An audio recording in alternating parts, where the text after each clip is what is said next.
I'm John Batchelor. Larry Kudlow, CNBC, and Kudlow Radio on the Weekend is with me here with Bill Whalen of the Hoover Institution, talking about the Republican Senate races that are leaning very hard in a strong breeze towards the Republican side after the polls tonight from ABC Washington Post and NBC Wall Street Journal. However, Larry's piece in the National Review Online recently, continuing remarks that Larry's made for many weeks, that the Republicans need to present what they will do once they are victorious on Election Day. Larry, what are the salient issues you're advancing for the Republicans to take to the American people? Well, this goes back to a cup of coffee that Bill Whalen and I had out at Stanford, 4, 5, 6 weeks ago. And I think the GOP should lay out 5 or 6 major points on their agenda. Now, I'm not looking for a 75-page white paper like Mitt Romney. I'm not even looking for something as extensive as the contract with America. But I think they need a half a dozen points on economic growth, on tax reform, on health care reform, rewriting, not necessarily destroying, but rewriting Obamacare. They're going to need to say something about rolling back regulations, something about immigration reform, something about defense, for heaven's sakes, where we're losing on the Defense Department. And basically, John, growth, jobs and incomes. I mean, those are always important issues, and Republicans just, need to start speaking with one voice. I mean, I've talked to a lot of them on the radio show, including Gingrich, but I talked to Senator Rob Portman. I talked to Senator Ron Johnson. I talked to Congressman Paul Ryan. So many of them want to do this. Boehner's giving a speech next week before AEI. Maybe he'll have it. I've been in touch with his people. So just an agenda, if you give us both houses, here's what we'll do. And I want to tip my cap to my pal Seth Lipsky of the New York Sun and the New York Post. It's got to be an optimistic, can-do message. Here's the problem, but look, we have the solutions. It won't take long. We can do this. There's no optimism in the country right now. Bill, in the 5 Senate races, Louisiana, Arkansas, Alaska, North Carolina, and Colorado that you list in your top 10, would this message help or hurt?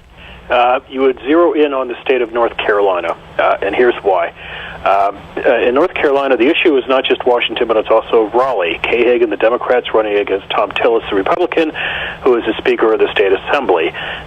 Hagan is trying to make the argument that Tillis is, at the end of the day, a wild-eyed Republican, and what she points to is Republicans taking over control of both the legislative chamber and the governorship, and doing things that North Carolinians necessarily don't like.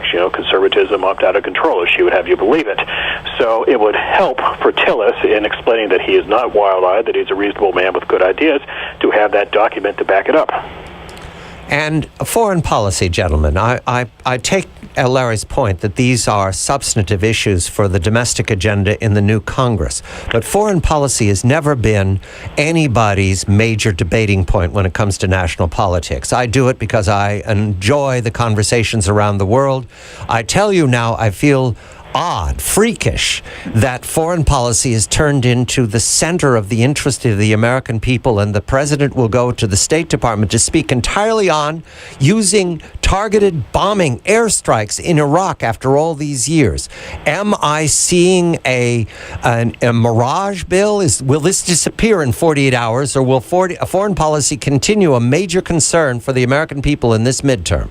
Well, I think you're seeing the president reading the polls. If I read the polls, and he is too, what I see is about 65% of the public thinks that bombing is okay. Where the president draws the line, though, is he will not put troops on the ground, or if there are troops on the ground, he wants some other country to do it. As Jerry Seinfeld would say, good luck with that.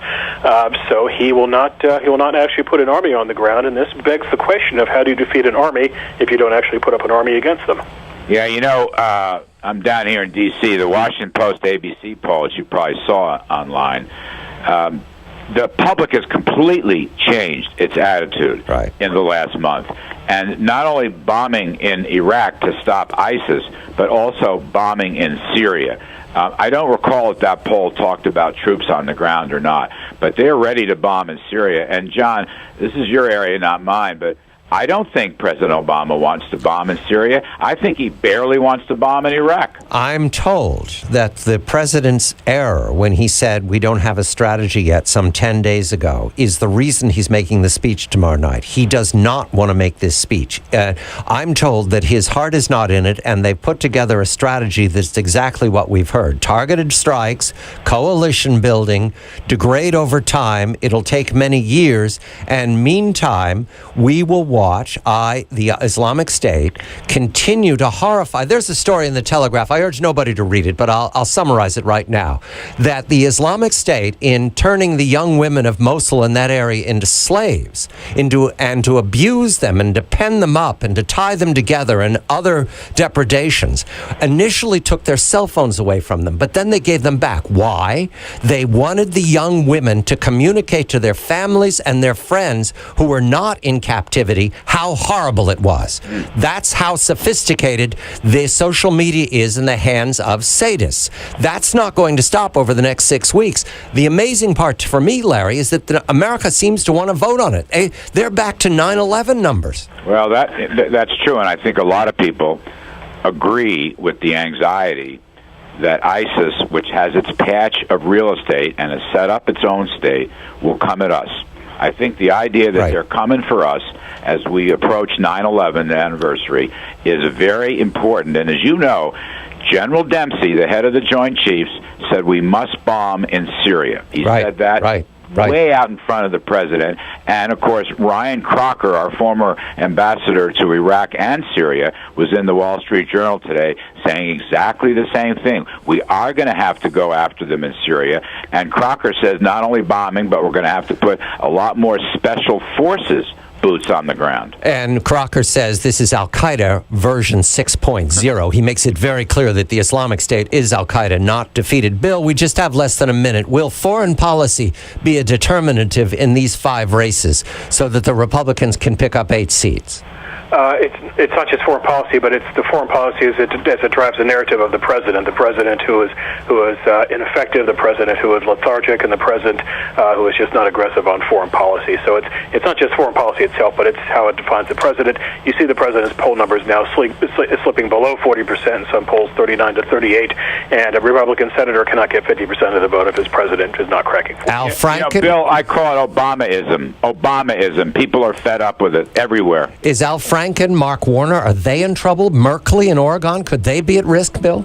I mean, it could just spread that wide. Now, again, if I'm Republicans, I wouldn't get too giddy. I would take my 6 and go home in a heartbeat, but it could spread to 8 quite easily. Bill Whalen of the Hoover Institution, Larry Kudlow of CNBC and Kudlow Radio on the weekend. We will continue anticipating the president's speech soon enough on 9/10/2014. I'm John Batchelor.